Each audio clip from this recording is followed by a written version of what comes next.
Happy Publication Day, Jessie. Thank you. It feels great, doesn't it, to actually get her on the day that it comes out. Have you done anything creepy like hang around in the bookshop and see if anyone's picking it up? No, I've just been at home and watching movies. Disappointing. Look, because I work at the ABC, I need to make a declaration. My relationship with this woman is entirely above reproach. I first came across Jessie Tu in a bookshop because I walked past and saw A Lonely Girl is a Dangerous Thing on the shelf, and I thought that is a great cover. Thank you, Akiko-chan. Yes. Who also has done number 2. And I picked it up and I thought, I'm going to read this book, so I bought it immediately, and I wasn't disappointed. And over the subsequent year or 2, I did get to meet you, and that has been a great pleasure. But all of my support for all of your work is entirely merit-based, and that's what I'd like to make very clear. Thank you.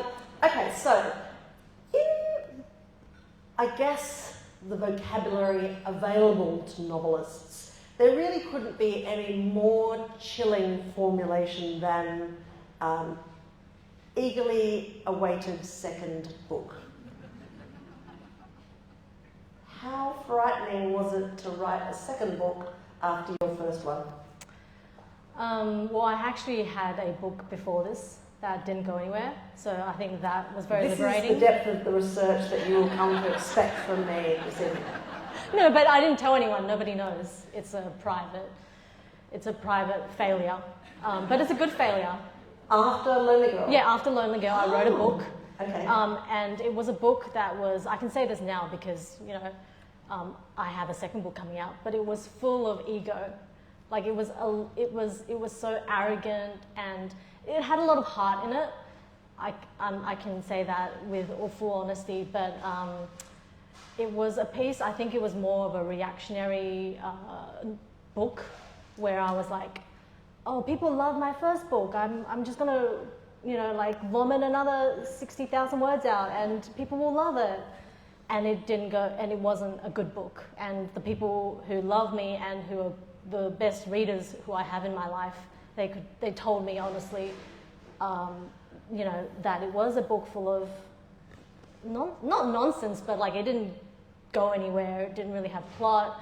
It was too abstract, and I think I was trying to just fight against that fear of maybe my second book needs to be. And did you know, like when you wrote it, did you have that kind of like, I want a motorbike going very fast and I can't possibly fall off because I'm immortal kind of sense? Maybe a little bit. Yeah. I think I'm very grateful for the reception my first book got, but I think it's dangerous it's also dangerous because you can get very full of yourself. I think politics is called drinking your own bathwater.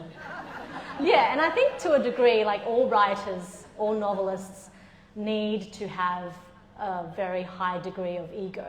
Like it needs to be a private ego, but it does need to be an ego. Like, have you read Rachel Cusk's latest book? I have not. Parrot Parade. Read it reviewed widely, and the reviews make me feel itchy. Yeah, so in the book there's a part where the narrator meets a very successful art director, a female she's a museum director, and then she goes to dinner out with the protagonist, the narrator, and the narrator asks her, why are you stepping out of your job? Because this museum director has decided after a long and illustrious career to step away from her job, her very high-powered job. And she said something like, artists, when you're a kid, babies, they like to show people their shit.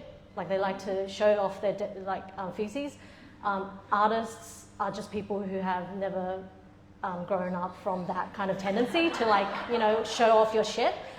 And so I think I think all writers need to still feel like it's okay to show my shit. Because Rachel Cusk's a really interesting factor to bring into this conversation. I don't want to get too kind of abstract about this. I will ask you about this book in a very short time, let me assure you. But I mean, there's a woman, a writer, who's really experimented with a whole lot of different formats because she wants to write about her own experiences, but she's been kicked around so badly for writing memoir that she sort of ended up writing that trilogy that was sort of like a strange new form of fiction that did provide glimpses of her own life, but in a sort of de-identified way. And then in second place, she wrote a novel that was actually about a real series of events. I haven't read Parade, but do you ever get worried about where your own experiences sit in what you're writing? You mean the way that it is received by the public? Well, no, I mean the extent to which you own what's happening on the page or identify it either expressly or implicitly as yourself. I don't really know how to answer that question because I don't really know what you're asking. Yeah, no, that is an entirely fair response. I suppose to some extent, all right, let me put it another way. To some extent, people read fiction and they think, oh, that's about you, like that's about your experiences. I wonder to what extent you feel like that's the way a book is going to be read. I mean, is that how you think your first book was read? Yeah, totally. And I think that definitely women cop this much more than men, male writers, because it's like women can't make shit up and it's infuriating. But I try to just ignore the tendency for people, like I try to ignore the way in which the world, like the outside world, this is why I'm sort of, until very recently, for this book's purpose, been quite allergic to being online because it's so noisy, it's frantic, it's chaotic. The world as we live in it today, like the way we embody it is so much through the lens of the internet, and all that noise comes from the internet. So I try and disassociate myself from it. Well, the internet's a really cool place to hang out if you're a non-Anglo lady. Yeah, it can be, but it doesn't suit my personality. Like right. I'm such an analog person. I was born in the late 80s. I was like, I'm not a digital native. I kind of resent the push that, we're forced to always be online. And I think as a writer, I mean, what you're doing is a very analog thing. Like you're writing on the page. There's nothing more pure than like someone sitting down and kind of typing away or writing on the page their thoughts. And it's not being, refracted through any other kind of noise. Yeah, and then weirdly enough, once it's actually out and pooped out and wrapped up and in the bookshop, and this is turned on, I'm not sure how to respond to this. Do you want to? Hey. We've reached the limits of my technical capabilities, but we'll trade, right? So, I just say it's funny that, yes, it's an analog sort of process and it's a private process as well, right up to the point where your book's in the shops and suddenly you're at the White Bay Beer Company in front of, a bunch of people that you've got to run around being good at talking about it. Does that ever feel a bit dissonant to you? Oh, totally. Yeah, it's very dissonant. I have expended so much labour talking about it with friends, with like the closest, my closest network of friends. They've been so well at listening to me talk about how difficult it is to, spend years and years of your life thinking about this one narrative with its complexities and its different themes and its different theories, and then to go within a space of a few weeks, try and succinctly package that into like 30 seconds. Like I was doing a radio interview this afternoon and it's just like frantically trying to just like dot point your way through a book that you've spent.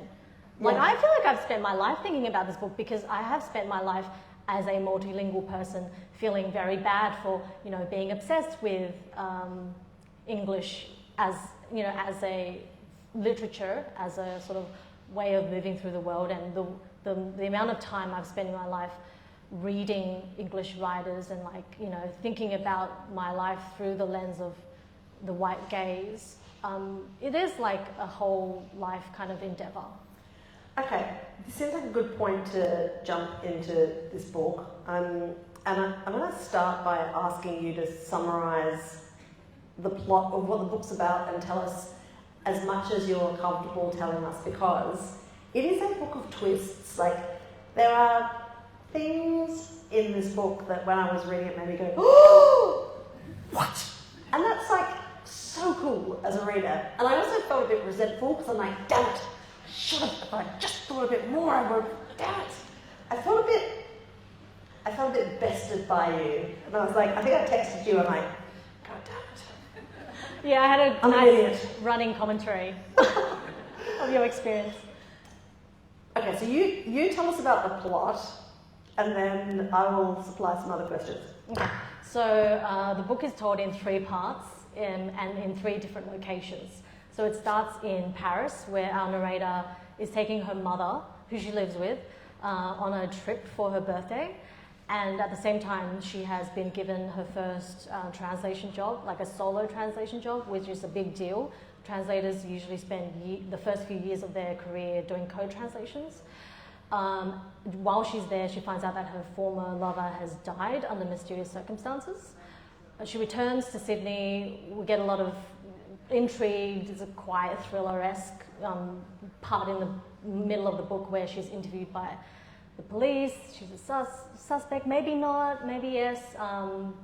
And then the third part is her travelling to Taipei, which is where she was born, but she does have a sort of disassociate relationship to it because she has never been, and it's about, at the end, it's about her meeting a big famous author whose work she wants to, maybe or not, eventually end up translating. Okay, thank you. And I'm super conscious that you've just explained how difficult and unpleasant it is to be asked to encapsulate your book in 30 seconds, and I'm like, could you please now do that? So thank you for obliging. Okay, so one of the things that I really found expanding about the book is that it kind of hovers on and occupies itself with the art of literary translation in a way that I sort of hadn't thought about in a sustained and full way before, and it's actually led me to reading more about translation, and you and I both went to see that session at the Sydney Writers' Festival with Stephanie Smee, and it's a great local translator from French, and Daniel Hahn, who translates from Portuguese and Spanish, yeah. But what is it that, I mean, I can tell from the book that you are fascinated by this process. Has that been a long-standing thing? I think it's quite recent, and I think it was, my fascination with translation comes from a really strange, disparate variety of places. So I think around that time, a few years ago, like I was turning 30, a lot of things were happening, a lot of my friends were having children, and I kind of was thinking, a lot of people were getting married, and I think I was thinking a lot about the idea of what love looks like, what love is, because I feel like during my 20s, I was very disillusioned about what like a good loving relationship looks like, and what does love actually look like in a material sense, you know, like what kind of actions are you supposed to look out for? And I was spending a lot of time with children, like young children, and whenever, like I'm sure all of you guys know, whenever you spend a lot of time with like young children, as in like under 5 years old, you're surrounded by women, right? And then I started to think about like the least economically valued thing in the world, and yet the most universally important thing is childcaring. And women were doing this every day. I was seeing this with my own eyes, and I was doing it myself a little bit. And I noticed that what they were doing was like just not doing anything but paying attention to the child. You're just staring at them. You're not doing anything else, you know. And it's so difficult. Like everyone who has looked after young children know how fucking boring it is, and also how hard it is, right? And then I thought, like, this is the ultimate form of love, like paying attention, right? But it's the most undervalued. and then I thought about my own. Because if you paid it by the hour, it would just be massively overpriced. It would just feel wrong. Yeah, exactly. Yeah, and then I thought about my own work as a writer and as a reader, and I thought, who are the most generous and under-acknowledged people in this kind of industry? And I thought it was the translators. Wow. Okay, so you were that explicit about it. You thought about. Well, this is all in hindsight. Yeah. Yeah, this is all thinking that I've had to generate in the last few weeks, because I was like, I have to talk about this book, and I have to talk about, I have to justify, Can I just say, it's working, it's going really well. This is totally believable. No, but yeah, and I thought, literary translators, up until a few years ago, often in the past, they were completely not even mentioned on the cover, Right.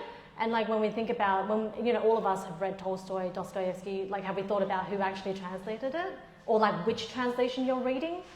Or the gender of the translator? It always seems like a massive flex to say, to express a preference between the translators. Yeah. Oh, of course, I mean, I couldn't bear, blah, blah, blah's translation. But I love that. It is very niche. But, yeah. I mean, one thing that I think I've only really focused on and started to think about since we saw that session at the Sydney Writers' Festival about translation was the extent to which translators are champions and advocates for bringing particularly work into the Anglosphere, which otherwise would not be known. They kind of act like agents, and almost like doulas, like midwives to bring this work. Yeah. And of course, a lot of the time, it's an art form because there isn't ever a word that means exactly the same thing, or that has the same rhyme or the same energy or the same kind of unspoken feel.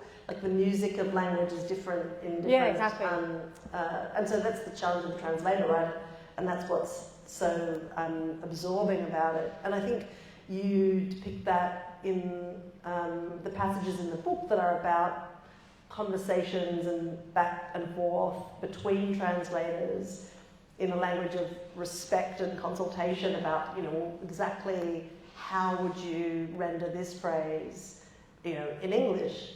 So to circle back to a remark you made a few minutes ago about growing up viewing literature through a sort of an Anglophone gaze, but not feeling sort of necessarily represented or satisfied by that. How did that feed your interest in translation? I think when you're a non-white person trying to make art, or just consuming any art, in fact, in a white dominant Western society, you're kind of in a relationship with, it's kind of like an unrequited love sort of relationship, because you spend your life reading books about people who live in white bodies and have the white experience, often, at least with me, male white body experiences. You sort of, there's a dissonance in which you have to sympathise, you step into their shoes and you sympathise with their humanity and their story. And you can never expect a fellow white person, like your neighbour, to do that for someone who looks like me, I guess, or someone who's brown-skinned, or, a trans or a lesbian, or, just someone on the marginal, with a marginal identity. It's a sort of unrequited love relationship, because you can't expect them to have consumed as much, stories where your about humanity, you. and where your humanity is taken as the universal. And I think I was trying to come to terms with that because I just feel guilty, I guess. I feel guilty for having not thought about my own cultural background and all the stories that, that they have provided. And why would you feel guilty? Well, like you've got a responsibility sort of, to yeah, pay as much attention to Asian women and Asian stories. Yeah, I do. Yeah. And I think one of the other aspects of literary translation I find so fascinating is because it sort of sits in a landscape that is still kind of marked by colonial and imperialist legacies. Like when we think about the power that a translator has in, you know, taking a story from another exotic language and spending years and years translating it into the white dominant, you know, like historically imperialist languages. So literary translators within the literary translation world, usually, like, translation can go either way, obviously, but often it's from one marginal language to the FIGS, F-I-G-S, so like French, Italian, German, Spanish, English being at the apex. And English has a sort of global, there is a sort of global hierarchy of power structure of languages, and English is at the top. And when I thought about all these questions, I was like, oh, I just feel bad that I've spent so much of my life inadvertently dedicating so many hours of my life to reading texts that have been chosen by people who don't necessarily understand what it's like to live in my body, and to, you know. It's interesting that you would kind of incorporate that within yourself as guilt, though, rather than anger. Should I be angry? I don't know. I mean, maybe. I think I was so angry after my first book that I just let it all out. I think the first book was very angry, and I just didn't. Why was the first book angry? No, I just wanted you to say more things about that. Oh, yeah. I think maybe I've also, I didn't think the first book was angry until actually people I spoke to after the book came out, and I had a lot of interviewers tell me, this is such an angry book. And I was like, my first response was like, oh, really? Like, I was just like kind of writing. Spiky. Like that's what I liked about it. Yeah. It's just, I really like that character. Thank you. Yeah, so I was just thinking, like, I was just writing how I felt, and it was a bit abrasive to hear people say, oh, this is such an angry book, as though there was something morally wrong with it. Like, or people are still uncomfortable with angry women, right? Like young, angry Asian women? Yeah, I think so, yeah. Or just not used to someone able to vocalize that kind of anger through their language, you know? I think people still find that kind of, I don't know. Do you think, like, just thinking about those feelings of guilt and residual anger, or reflected anger or refracted anger, do you feel like ever as though you're obliged to write explicitly about race? That's a really great question. Thank you, I thought about it myself. Yeah, I know a lot of non-white people do feel this way. Maybe I do without even thinking about it, but it's just whatever I write on the page needs to reflect my own sense of, like, self or my own identity, or just like the way I've moved through the world. And because I am Asian, it just comes out onto the page, and it's what I'm interested in. And I don't deliberately go out, set out to write, stuff about, what it's like to be an Asian, or like, racist stuff that I've encountered. I don't, none of that is intentional. I think it just comes out, and then, just without me thinking about it. It doesn't really occur to me, and like, I probably haven't explicitly thought about this, but it doesn't occur to me as a major theme of either of your books, really. Like, race? Well, not in a sort of barn door sized way, no. I mean, I think there's a lot of, I think there's some hidden beautiful layers in this book about love and compulsion and translation, and the love story between a young woman and her mother that is full of difficult and jangling parts.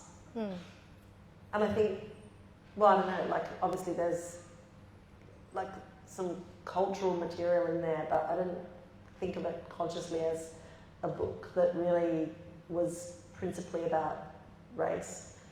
No, and also there are so many more smarter writers than me who have studied race theory and all that. Like, it's so complicated and so complex that I don't feel comfortable writing about it, in any kind of explicit way. So it's quite cool about university politics. Like, there's like this, I mean, I found just some of the moves that these people pull on each other is so horrendous. And it makes me think that university politics is even more horrifying than real politics. Yeah, so maybe I didn't mention before, but the characters and her boss, they work in the translation studies department at a university in Sydney. We don't need to say which one. Obviously, we know which one.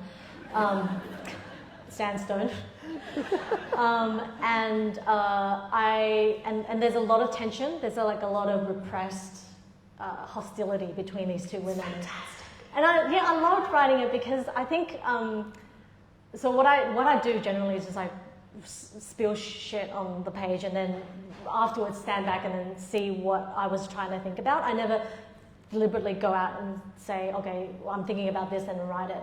It always is like a reflection. Upon reflection, I discover what I was actually trying to work out.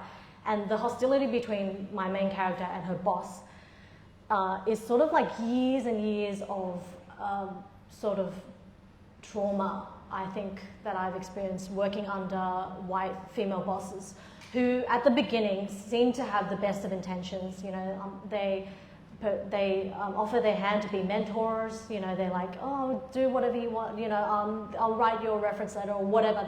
They seem to be super supportive. And they're always like a particular type as well. They're always very slim. They're always blonde. They're always short blonde hair. Right, there's a certain... it's an archetype, man. Right, Seriously. there's a sort of a gamine quality. Yeah. But also you see this in like politics as well. Like, you know, like we see like far right figures in Italy and now in France. Yeah. And then, you know, when I think about... Yeah, and when you think about, you know, the women who have power in this country, corporate power, they always seem to look like that, you know, like slim, blonde women with a short bob, and they're very put together, and they're like the way they talk to you is very bureaucratic, you know, like they have this way of mannerism that's so sort of like artificial. And like I've worked in like education and music and law and journalism, and all throughout those industries, it's always the same type of women, you know, like who are trying to like mentor me, but at the end of the day, I realized that they really didn't have my interest at heart. Or another way of saying it is like they didn't understand intersectional feminism. They were all like, they only understood my experience as a woman to woman through the lens of gender. So they were like, you're a woman, I'm a woman, we get each other. But they didn't understand what it was like to, you know, be others, like, you know, being in a brown body or like being disabled or not being straight, you know, like, and I think... and in this story, I mean, the extent to which Faye, the principal character, runs off and fills prescriptions for her boss, and I mean, there's a regular breaching of that kind of employee, employer, mentor, mentee, a word I hate, relationship. What do you think? Hey, I mean, one of the things that I thought was interesting was the way when Faye finally gets to this translation conference in Taipei, and there's this like giant big fish writer, like, you know, everybody wants to translate his forthcoming novel, and he's such a mysterious character. Like, he's this sort of, I mean, tell me about how you put together him as a character, because he's almost like a tradable commodity. He's kind of a bit unknowable and mysterious. So talk me through that. Yeah, I think I was trying, like, this is me trying to process what I was trying to do. I don't really know what I was doing with him. There is a tendency of people, like sort of the readers of the West, to fetishize sort of enigmatic male writers of other... Right, like this is with the Orient or whatever. Yeah, exactly. Yeah. And it's like such a colonial imperialist mindset, you know, this desire for possession, you know, possession of material, possession of stories, possession of people's stories, right? And he is deliberately enigmatic and unknowable because I wanted him to have the right to say, I don't necessarily want my books translated. Like, my story is not for the white audience. Because there's this whole strategy around securing the rights to this book, which is going to be massive. And these things are so political. Yeah. Like, when you think about who gets to translate a work, a piece of literature, and also like the kinds of works that people choose to translate, all these questions are like so imbued in politics. Like who, you know, it's just like someone saying, I think this story deserves a new audience. That's such a big call, you know. And then meanwhile, some other book is being ignored on the shelf because someone didn't come along and say, hey, this is actually worthy and this is important, you know. I think that if you have been a reader in the Anglosphere and you've, you know, grown up as a white person reading books in the Anglosphere, there's this sense of, you know, destiny to, like, you know, books appear, and if they're good, you'll get to read them. But that is not true, is it? Yeah, actually, I mean, it's a crapshoot sometimes as to whether you get to read writers that are just as good, that are written in languages that are not routinely translated, or sorry. Yeah, no, totally. And what you're saying reminds me of a conversation I had with a publisher maybe like a decade ago, and I asked her, because she was also interested in words. So, and then anyone who works in words and is not someone who writes books, I'm always curious. I'm always like, why didn't you want to write a book? And she said, I like the thought of me being the cultural curator. I like the idea of me selecting works and, you know, deciding, oh, this is worthy, this one's not. You know, there's so much bloody power in that, right? Like even more so than actually writing a book. It's like someone has said, I think this book deserves to be read by the masses, whereas like, I don't think this one does because it doesn't speak to me or whatever reason, you know? Like that's for me is like mind-blowingly, you know, just publication in the Anglosphere is not always a meritocracy either, right? Like, I mean, there's some dreadful shit that gets published, and it's published because it has a, you know, a sort of a settled audience and it fills a need. And I mean, I've read you being angry about that before, like. Yeah, and I had this one conversation with a white writer several years ago where she was very well-meaning, she, you know, very generous and kind-hearted, and I think I was in the midst of like not knowing whether or not I'll ever sell a book, and she said to me, "It's okay. Like the work, if you do good work, it'll succeed." And that is such a white person thing to say, because like you don't know the levels of acceptance that you need from people who agree with you or like who respond to your writing in order for it to succeed, in order for it to go on the bookshelves, in order for it to be sold, in order for the person on the street to consume that book. There needs to be so many layers of like someone saying, yes, you know, I agree, this is good. Like, it's not just good work doesn't go anywhere if you don't have someone to, you know, champion it. So outside of that, like, I mean, if you're just attempting to make it as a young Asian writer getting published in Australia today, are there like tropes or themes that you need to follow to achieve publication, like that are shortest route to publication? As just any writer? No, as a young female Asian writer. I mean, like, on tropes. Yeah. I don't know. I can only speak to my experience, but I'm not sure. I don't think. I don't feel like I've been boxed. Like. No, I'd say it's fair. I don't think you've been boxed. Yeah, I do fear that though. Like after I wrote my first book, I was mortified to actually realise that I wrote a book about a sexually voracious Asian woman, and then I was like, oh shit, that's like often how a lot of white people think of Asian women, like sexually voracious, or like a tiger in the bedroom or whatever, you know? Mm. And I was like, oh, I felt bad about that because I don't want to like... Why are you also feeling bad about reading Dostoevsky? Well, because like I definitely don't feel like there are so many amazing Asian female authors in Australia, but there are much fewer of us that if your book does happen to stick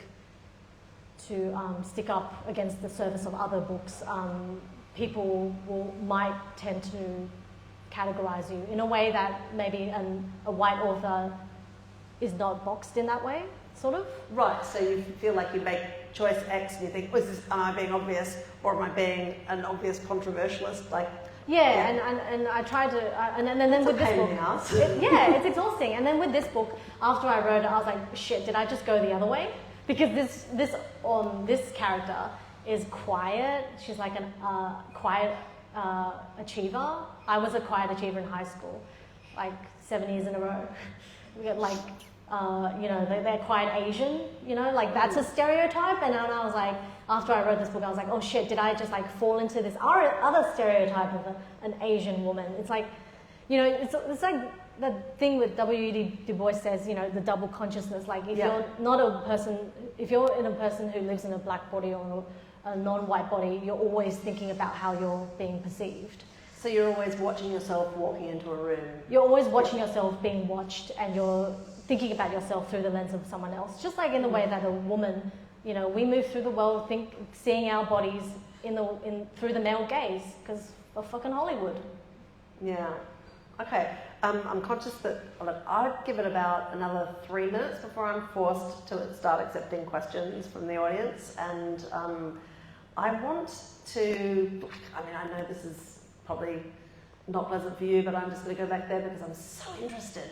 So when you wrote that book and the failed book. Yeah, I'm just going to go back there for a minute because,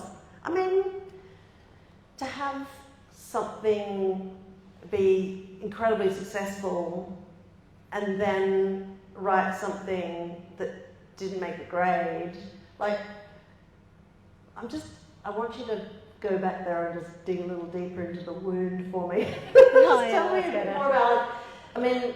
A lot of people would find that dispiriting or devastating or flattening, but you seem to have pulled out of it and created something completely different in a relatively even-tempered way. I'm not sure I would be the same way, but can you give us any tips for how you would get to that mental plane? Have a supportive partner and good friends, obviously. Like all these things I'm going to say, I think most of us know, the most important thing for anyone to have in life is a good partner or like good people around you. Like supportive people who will just listen to you and who are very emotionally attuned to, what you're going through and not give unsolicited advice. Just someone to listen to you, and listening, another very undervalued trait, also done mostly by women, or at least done better by women, because we've been forced to, young girls grow up learning how to emotionally connect with other people in a way that I don't think boys are not demanded of young boys to do, and so as a result, I just think that. Having the capacity to, go to a friend and say, I feel shit and, I don't feel like I can do this, but, having them sit and listen to you and realizing at the end of the day, I want to do this, I want to continue writing books because I still have stuff to say. Yeah, I still inevitably have a lot of things to say, and it takes time. I think I did have a moment where I was like, I still remember I was in Marrickville Park somewhere with my partner and I was like, I don't remember if I was crying, but I remember I was just so upset and I was like, I don't think I can do this anymore because it is so painful, having something you spent your many years thinking about and writing, and then to have someone say, it doesn't work. It's so demoralizing and dispiriting. But but then you get up the next day and your mood changes, and then with a mood change, something shifts in your body, and then you find the courage again to embark on another story. heard this really great conversation on Michael Williams' podcast, Read This, the other day with Gabriel Zevin, who wrote Tomorrow and Tomorrow and Tomorrow. Best book ever. Right? Best book ever. Yes. Good. We keep agreeing on things. And a friend of mine, Sophie, who was reading that book, said that she read it, and as she was reading it, she got increasingly angry about how good it was. She said, I'm not going to Google this woman, because if this is her first book, I'm going to punch somebody. And then she's like, oh, thank Christ, it's her 10th book. And in fact, this interview that she did with Michael Williams is a little bit about like having books that succeed and books that don't succeed, and it was such a good conversation. And it made me warm very much to her as a writer, even more than the book had done. But she just had this sort of capacity to engage and play with a concept, even if she wasn't 100% sure that it was a surefire, winner. She just, I don't know, the experience of having books that like just kind of fizzled a bit. Because I think her first one was, she said, it went nowhere, and she was just, horribly embarrassed for a bit, and then thought, oh well, still up for it. Yeah, and in the book also there's a scene where Sadie, the video game fails. Yeah. And that's like, I highlighted that passage. So, like, yeah, and I want to like put it up on a wall or something, because it's so encouraging, right? It is like infinitely inspiring to know, if you're an artist, failure is inevitable. You have to learn that in an animalistic way, and it'll come. And the moment it comes, it's like that moment in A Little Life. Yeah. I think maybe it was in the play. I remember in the play, because I went to see it. I was very lucky. I went to see it in London. But at the end of the play, when Harold, I think, he's talking about Jude dying, and he said, there's a line where he says, spoiler, Jude died, guys. I don't think anyone hasn't read it, right, in this room. I feel like everyone's read it. There's a line where he says there's actually a sense of relief that he feels with Jude's death, because the worst possible thing that could have happened has happened. And I feel like whenever I've had setbacks in my so far short career, there is a sense, like, it's a very tiny cellular emotional relief, because it's like, hey, I'm still here. I still want to write books, even though it's still shit, But that's the art of life, isn't it? It's to, when you're younger, rehearse with horror the worst possible things that can ever happen, and then as you get older, have them happen, and realise. Actually, yeah, you've taught me that as well during your 50 lessons. Yes. Yeah. Yeah. I don't know, like, you sort of work out a lot more about how survivable terrible things are. Gosh, that seems like a perky point to invite questions from the audience. Thank you for talking about that, though, because it really is kind of an incredibly sort of raw and tender thing to talk about, because I guess most people would look at you and go, God, that's annoying. What is she like? She's so young. Incredible first book. Oh, she's written another one, and it's really good. Jesus. So it's nice to know you've had some horrendous moments at Marrickville Park in the middle. I have so many stories. You come to me and, I'd love to talk about it. All right, so I'm going to now give up my microphone to Dan, who is going to seek questions from the audience. If you can't think of anything, I'll think of more things. So, right. Oh, God. Hello, Jessie. You're a long-time fan. I have a question. How would you describe the current stage of Asian Australian literature in comparison with, let's say, Asian American literature? Well, just by metrics, there are more Asian Americans than Asian Australians, and so, they put out more stuff. But can I just interrupt for the purposes of those joining this? Oh yeah, please. This broadcast online. The question was, Jessie, can you give an assessment of the status of Asian Australian literature compared to, for example, Asian American literature, I was supposed to do that right off the, top, and I forgot. So now I've really interrupted your perfectly mellifluous reply, for which many apologies to all. Thank you. No, I'll be succinct. I can't speak that too much about it because I'm not. I'm not across a lot in Asian American lit. I just know that they have way more of it because they have, and also publishing in America, they have tons and tons of more, like resources. There's an infinitely more variety of publishing houses. They have more agents. They have more, all that kind of backing is just, it's on another level because it's the USA. But it is, I think it's healthy here in Australia. Obviously, it's never enough. We should never be content with the level of. I just think there should be more. Yeah, definitely. It goes without saying. More volume. Is there another question, Dan? Can I, interstitially ask you something, Jessie, while we're waiting for the next hand?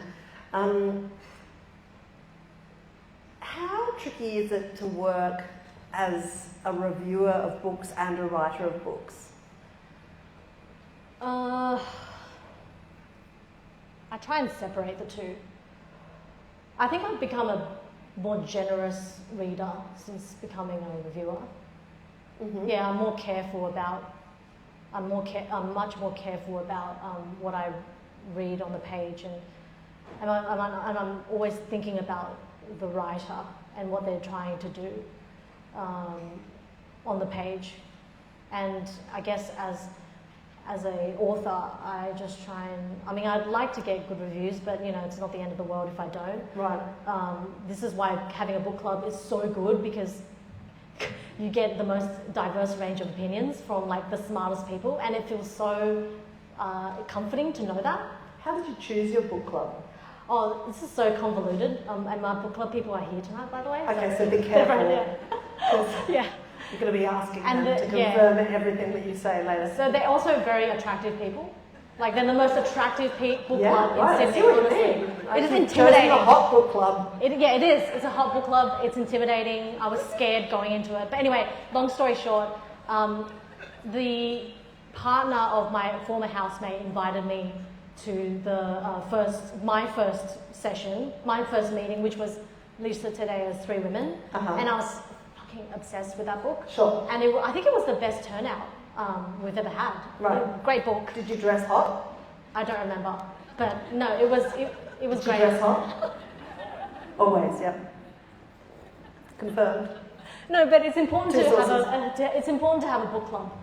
Because it's just as a writer, because it's always important to know that two people of equal intelligence can hate or love a book. Huh. Yeah. I like that idea. I never find the time. We have another question. Yes, we do. Over here. Oh, three organised with Mike. And if you don't mind, once you've asked the question, I'll repeat it for our streaming audience. Repetition anticipated. So, Jessie, I just wanted to know, with a lifetime of reading about men, and often by men, do you think there's any appetite or capacity for a young Asian Australian woman to write from the perspective of a man? Oh, okay. After a lifetime of reading the work of men or literature from the perspective of men, do you think there's any appetite for you to write from the perspective of a man? Maybe satirically. Yeah, I think that would be fun. Yeah. But I don't know how to write satire. Writing funny is hard. Funny is hard. Maybe when I'm 80 years old, I'll try it. When I have the audacity of a 30-year-old man. I don't know, are you convinced by when you read, say, female characters written by old white guys or whatever?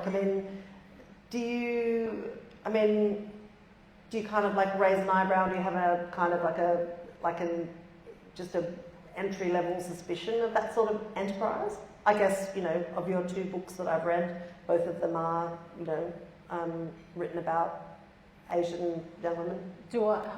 What was the question?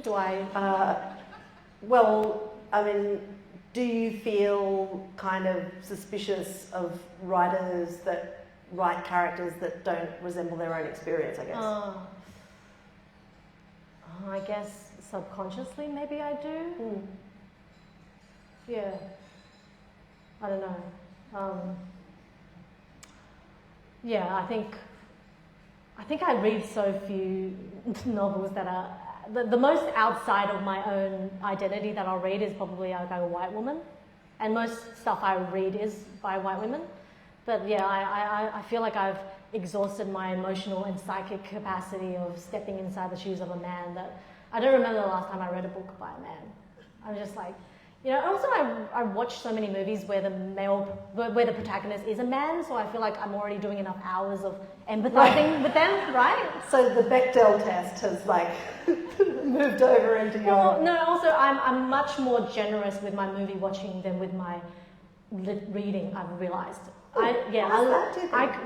We saw All the President's Men last night. My partner's watched it like 300 times or something, and that was my second viewing, but like... I love that movie, and yes, it has no women in it, but it's so objectively good. And like, I feel like I can't extend that generosity to male books, and yet I can do it with movies. Do you feel like you already gave it the office? That's why you can't extend it to writing as well? Yeah, probably. You are so funny. All right, are there any further questions? Yes, there are. Is that... Oh yeah, well done. Getting the steps up and It's a good venue, isn't it? I'm actually going to ask too, if that's okay. You can ask too. This is not the press club. Laura Kendall's not going to give you the eyebrow. First one is A Lonely Girl is a Dangerous Thing, best name for a book ever. This is a Where did question. it come from? Okay, the question/comment that became a question is, A Lonely Girl is a Dangerous Thing, best name for a book ever. Where did that come from? Thank you so much. That's very kind of you. It came, I think, from the poetry side of my head. I think I started as a writer writing poetry because I felt like that was the most accessible way to succinctly communicate a lot of different feelings. And I thought about my own, it was very personal, it's a very personal phrase. And I think maybe I even wrote it in my diary at one stage. And it's because in my 20s, a lot of my friends were falling into relationships very quickly. I was like finding it hard to, find a loving, stable partner. I was lonely, and I was, not just that, I was like very embarrassed about admitting this loneliness. I feel like when you're lonely, it's almost like a disease. You're not supposed to talk about it, and it's there's a shame attached to it. And I think I was lonely, and then I was like doing very dangerous things to cure that loneliness, and different dangerous things like meeting strangers and like doing dangerous stuff, like stuff that a lot of women who are trying to find themselves in their 20s do. And I thought, well, like objectively, I was like, it kind of was a phrase that encapsulated what I thought I was doing, which is, like being a lonely girl, and like it was dangerous, sort of, yeah. It is a great title, and it kind of feels a little bit like a struggle for agency, right? I mean, to be lonely is a passive state, right? And the shame that attaches to it, I mean, I'm just sort of guessing here at what your state of mind might have been, is a feeling like that if you can't address this using your own intelligence and agency, that you've failed in some way? Yeah, I think so. Yeah. Part 2 of your question, ma'am. In A Lonely Girl is a Dangerous Thing, the musicality was such a big part of the book, and playing an instrument. I was just wondering, are you still playing? And if so, do you get enjoyment from it? And if you're not, why not? Okay, so the next part of the question is that the musicality that kind of ran throughout A Lonely Girl is a Dangerous Thing. I guess I'm paraphrasing freely here now, but there's sort of compulsion and Power relationship goes away. to the music played by your central character. Is that still relevant to you? Do you play? If not, why not? I don't play anymore. The only time I play is when I'm jamming with my partner, who's a pianist. So that's fun, I guess. It's just like wholesome, refreshing. It's, you know, there's no stakes involved. Because like I feel like my whole career in trying to become a professional violinist was all full of very high stakes, and also stakes that weren't very true to my own self. They weren't very nourishing. I was meeting the terms set by other people. So hopefully one day I'll, you know, learn to enjoy classical music again. I mean, I still maybe listen to it, but when it, like, the idea of like picking up my violin and playing like a Mendelssohn concerto is like, ugh. No, it gives me like, it's horrible.